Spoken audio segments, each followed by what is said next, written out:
My mother, who was part of this conversation with my boyfriend and I, told me, I think a lot of people worry about their marriage when they find out that someone else is getting divorced. It makes sense that by making assumptions about how someone else behaved badly and how that ruined their relationship, we seek confirmation that we are not like them and that our marriage is safe.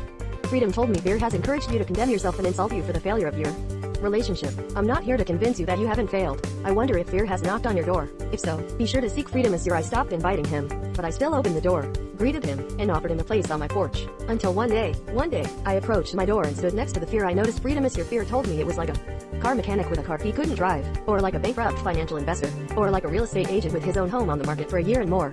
So I got up, went down the hall, opened the door and was scared. She will always be there for you. But, she said, you also have the option of focusing your attention on me. So I said, your family seems to be hurt, and I'm sure you both have a story that makes sense of your decisions. Over time, fear has continued to develop. Over time, I realized that fear was no longer in sight. I recently had a conversation with a friend, and she told me that one of our mutual acquaintances was divorced and disordered. I don't know her very well. Freedom said, I'm here to remind you that you always have a choice. The fear was compelling and persistent, and I let her plant her seeds of shame, and then spread them with my silence. Fear convinced me that it is a contradiction, that these two concepts were contradictory.